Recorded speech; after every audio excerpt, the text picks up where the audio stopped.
अमृता जी नमस्कार। नमस्कार मोदी जी। आपका बहुत आभारी हूँ। आप मुझे चांस दिए हैं लोगों की सेवा करने के लिए। हम 100% कोशिश करेंगे। आपका चुनाव अभियान कैसा चल रहा है? अभी तो हम निकले हैं तो एक बीजेपी को उनका पिता का देहांत हो गया। हम इधर ही आए हुए हैं तो अभी वापस जाके हम प्रचार में ही निकलेंगे। अमृता जी, आप महाराजा कृष्णराय चंद जी की विरासत को आगे ले जा रही है। एक बात आपको हम शेयर करना चाहेंगे। हम क्या कह सकते हैं? जी जी जरूर, मुझे अच्छा लगेगा। ये जो महाराजा कृष्णचंद्र का हम फैमिली है तो उसका भी ये लोग विरोध कर रहे हैं। क्या बोल रहे हैं कि वो ब्रिटिश के साथ साथ दिया था, फिर वो मैंने हम लोगों को गद्दार समझते हैं। क्यों किया वो नहीं बोल रहा है। इतना जमीन दान किया, इतना सब लोगों के लिए किया, भलाई के लिए किया, वो सब नहीं बोल रहे हैं। लेकिन क्या बोल रहे हैं, तो हम बोला कि क्यों किया ऐसा महाराजा कृष्णचंद्र। अगर नहीं करते तो हमारा सनातन धर्म तो पूरा खत्म हो जाता है कि नहीं। तो वो बात है, क्योंकि तब का वो जो नवाब थे सिराजुद्दौला, तो वो तो बहुत अत्याचारी भ्रष्टाचारी थे। तो उसीलिए उन्होंने तो अकेला नहीं किया, बहुत सारे राजाओं के मिलन हुआ, उसके बाद सभी ने किया। जगत सेठ भी थे और राजाओं थे। तो उसी सभी के मेहनत से ये काम सफल हुआ। तो अगर नहीं होता आज हम हिंदू नहीं रह पाते। हमारा भाषा दूसरा होता, हमारा वेशभूषा एकदम अलग होता और सभी अलग हो जाते। हम तो दूसरों के अधीन रहते ना, यही बात है। अमृता जी, बचपन में हमारे यहाँ हम लोगों को जो पढ़ाया जाता था उसमें कृष्णचंद्र राय की समाज सुधार का काम, बंगाल के विकास का काम, बंगाल के विकास के मॉडल, ये सब सुनने को मिलता था बचपन में। अब देखिए, ये वोट बैंक की राजनीति करने वाले लोग हैं तो बहुत ही अनाप शनाप आरोप लगाएंगे और 300 साल पहले की घटना निकालेंगे, 200 साल पहले की घटना निकालेंगे और बदनाम करने का प्रयास करेंगे। वे एकदम खुद सही बात अपने है। जो वर्तमान पाप है हाँ उसको छिपाने के लिए वो हाँ ऐसी चीजें ढूंढते रहते हैं। लेकिन जब भगवान राम की बात आती है तो वो कहते हैं कि सबूत कहाँ है, इतनी हाँ पुरानी हाँ बात क्यों सही बात, निकालते हो। सही बात। लेकिन जब कृष्णचंद्र राय की बात आती है तो वो तुरंत निकालते हैं। तो इस प्रकार हाँ से उनके दोगलापन होता है और आपको हाँ, इसका बिल्कुल मन में प्रेशर नहीं लेना चाहिए। नहीं आपने नहीं हम तो लेते भी बंगाल नहीं है। का उज्जवल भविष्य और आपका हाँ स्वयं का जीवन भी लोगों के लिए रहा है हाँ जी, और आपके सामने बंगाल की विरासत को बचाने की भी चुनौती है। और एकदम आप इसे सही बात। कैसे देख रही हैं आप? हम पॉजिटिवली देख रहे हैं। हमारा लड़ाई जो है लोगों का सेवा के लिए है, करप्शन हटाने के लिए है और वंचित लोगों के उपकार में आने के लिए है। आपने देखा होगा इन दिनों लड़ाई दो खेमों में बट गई है।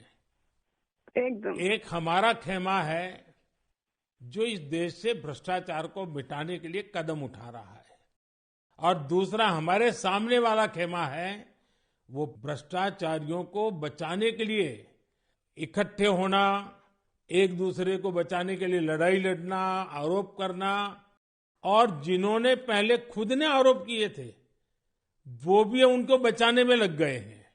यानी उनके लिए देश उनकी प्राथमिकता नहीं है, सत्ता ही उनकी प्राथमिकता है।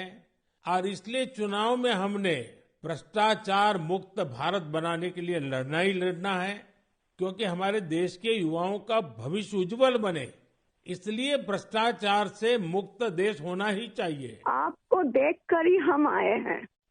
जी अमृता जी, मैं बहुत आपका आभारी हूं, क्योंकि हमारी टोली को आपने जब ये बताया तो मुझे जरूर लगा कि मुझे एक बार आपसे बात करनी चाहिए।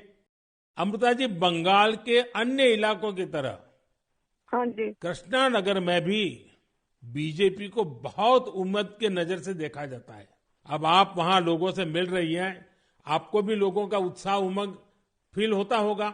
बहुत जनों ने बोला उन लोगों का डीए अटक गया। बहुत जनों ने बोला स्कूल में भर्ती कराने के लिए लाखों का पैसा चाहिए। बहुत जनों ने बोला हमको कि हमको बोला था कि घर देंगे, नहीं दिया। तो क्या बोले इसको। अमृता जी, मैं आपको एक बात बताता हूँ।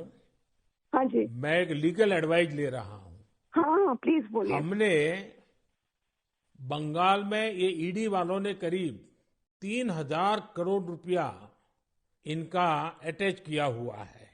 अब ये पैसा गरीब आदमी का पैसा है। किसी ने शिक्षक होने के लिए पैसा दिया, किसी ने क्लार्क होने के लिए पैसा दिया।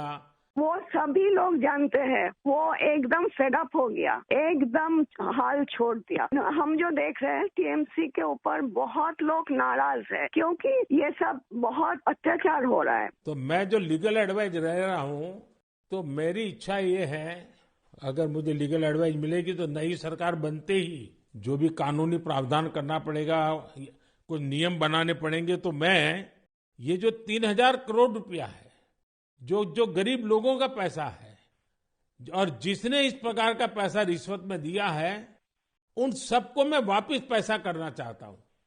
तो आप पब्लिक में जरूर बताइए कि मोदी जी से मेरी फोन पर बात हुई है और उन्होंने कहा है कि बंगाल के लोग विश्वास करें कि जो 3,000 करोड़ रुपया ईडी ने अटैच किया हुआ है, वो 3,000 करोड़ रुपया गरीबों का पैसा है बंगाल के, और वो उनको वापस देने के लिए कोई न कोई रास्ता मैं खोजूंगा। ये जरूर बताइए आप लोगों को। हम बोलेंगे। अमृता जी, पूरे बंगाल में बड़ी संख्या में लोग बीजेपी के साथ आ रहे हैं।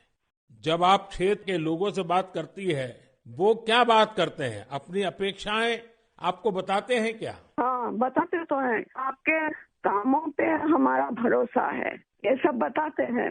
और हम पूछते हैं कि महुआ मैत्रो का क्या होगा, बोलो उसको तो जेल ही जाना है। अच्छा, लोग बोलते हैं।